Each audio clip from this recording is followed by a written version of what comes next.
खबर है मुंबई हमले के आरोपी आतंकी तहव्वुर राणा से जुड़ी हुई, जो 17 साल के बाद हिंदुस्तान के कब्जे में आया है और अब उसके गुनाहों का हिसाब शुरू हो गया है, जिसका आगाज बीती रात को ही हो गया था। कोर्ट ने उसे 18 दिन की एनआईए रिमांड में भेज दिया है। बड़ी खबर आपको बता रहे हैं। आतंकी तहव्वुर राणा को अमेरिका से लाने के बाद बीती देर रात उसे दिल्ली की पटियाला हाउस कोर्ट में पेश किया गया। कोर्ट ने उसे 18 दिन की एनआईए रिमांड में भेज दिया है। तो वहीं एनआईए ने सबूतों का हवाला देते हुए पूरी साजिश का पर्दाफाश करने के लिए कस्टडी में लेकर पूछताछ की जरूरत बताया है और कोर्ट से 20 दिन की रिमांड की मांग की। एनआईए की दलीलें सुनने के बाद कोर्ट ने फैसला सुनाया और तहव्वुर राणा को 18 दिन की एनआईए रिमांड में भेज दिया गया। जिसके बाद एनआईए की टीम उसे कड़ी सुरक्षा के बीच लेकर अपने हेडक्वार्टर पहुंची। उस वक्त मेरे सहयोगी नीरज राजपूत वहां पर मौजूद थे। एक रिपोर्ट आपको दिखाते हैं।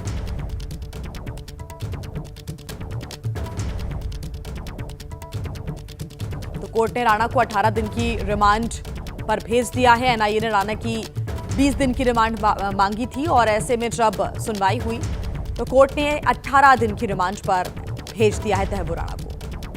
देश के सबसे बड़े आतंकी हमले यानी मुंबई हमले का जो आतंकी है, सबसे बड़ा जो आतंकी मास्टरमाइंड तहव्वुर हुसैन राणा, वो पहुंच चुका है।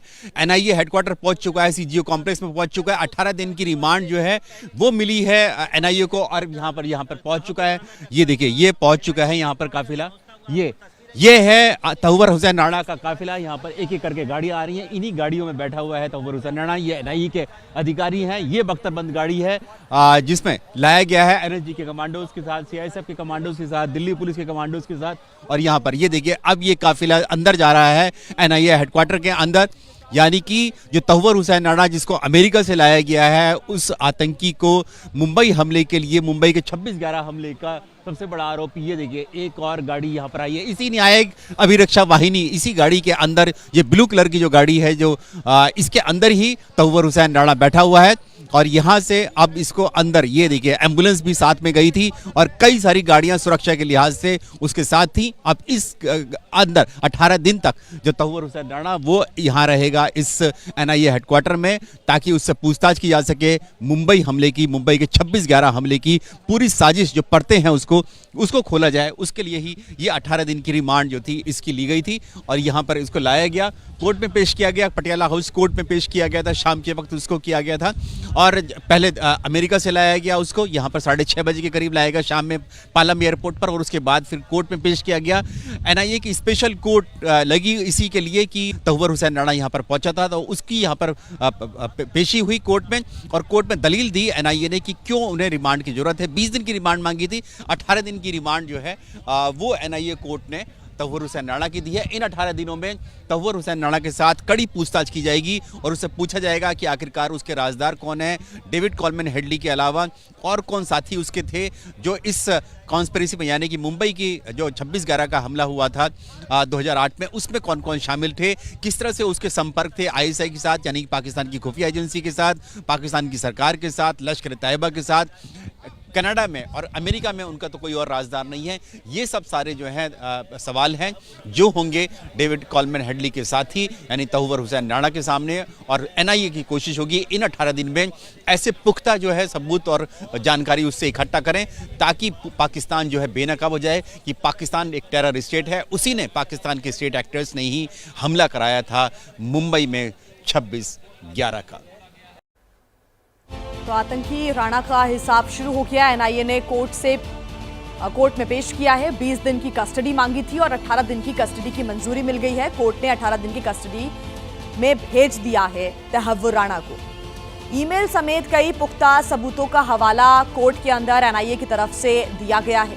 साथ ही सूत्रों के हवाले से जानकारी यह भी मिल रही है कि साजिश का पर्दाफाश करने के लिए बहुत ज्यादा जरूरी है कि पूछताछ हो। पूछताछ में क्योंकि और खुलासे होंगे। कोर्ट में एनआईए ने आखिर क्या कहा है वो भी आपको हम बता दें। अन्य साजिशकर्ताओं के साथ ये मिला हुआ है, यानी कि इसके तार कहां तक जुड़े हुए हैं और कौन इसके साथी थे, उन तक पहुंचना भी बहुत जरूरी। उनके बारे में भी जानकारी एनआईए की टीम जुटाएगी। टाइमलाइन आपको बता देते हैं। 10 अप्रैल 6:20 पर अमेरिका से भारत लाया गया तहव्वुर राणा। लगातार इंतजार यही किया जा रहा था और हलचल क्योंकि लगातार तेज थी इस पूरे मामले को लेकर। फाइनली तहव्वुर राणा अमेरिका से भारत प्रत्यर्पित किया गया। विशेष विमान पालम एयरपोर्ट पर लैंड होता है। उसमें से तहव्वुर राणा बाहर आता है। 10 अप्रैल 7:50 एयरपोर्ट पर तहव्वुर राणा का मेडिकल चेकअप किया जाता है, जो कि एक प्रोटोकॉल है, उसके हिसाब से मेडिकल कराया गया। और 10:07 पर, रात के 10:07 पर तहव्वुर राणा को एयरपोर्ट से लेकर एनआईए की टीम बाहर निकली और 10:32 पर राणा को लेकर पटियाला हाउस कोर्ट एनआईए की टीम पहुंची। ये स्पेशल कोर्ट इसलिए ही लगाई गई थी ताकि इस पूरे मामले को लेकर जो सुनवाई है वो आगे हो सके और पेशी हो सके तहव्वुर राणा की। 11 अप्रैल 12:05 रात के एनआईए ने 20 दिन की रिमांड मांगी। सुनवाई पूरी हुई और 2:08 रात के 2:08 पर कोर्ट ने राणा को 18 दिन की एनआईए रिमांड पर भेज दिया है। एनआईए की टीम इन 18 दिनों में पूछताछ करेगी। एनआईए ने 20 दिन की पुलिस कस्टडी मांगी थी। कोर्ट ने 18 दिन की कस्टडी दी है इन्वेस्टिगेशन के लिए और ये डायरेक्ट किया है कि कस्टडी में लेने से पहले और अगली डेट पे प्रोडक्शन से पहले भी कॉम्प्रिहेंसिव मेडिकल टेस्ट होंगे और बीच में जो भी उनकी मेडिकल रिक्वायरमेंट्स हैं उनको ध्यान में। तो देखिए, पटियाला हाउस कोर्ट ने एनआईए की दलीलों को सुनकर समझकर ही फैसला सुनाया और आतंकी तहव्वुर राणा को एनआईए की रिमांड में भेज दिया है। बड़ी खबर इस वक्त हम आपको बता रहे हैं, तहव्वुर राणा को एनआईए हेडक्वार्टर में रखा गया है। यहीं पर रखा जाएगा अगले 18 दिन और यहीं पर तहव्वुर राणा की जो उससे पूछताछ है वो यहां पर शुरू हो सकेगी। आपको बता दें कि कल देर रात ये फैसला सुनाया गया और हेडक्वार्टर लेकर पहुंचे हैं एनआईए की टीम तहव्वुर राणा को।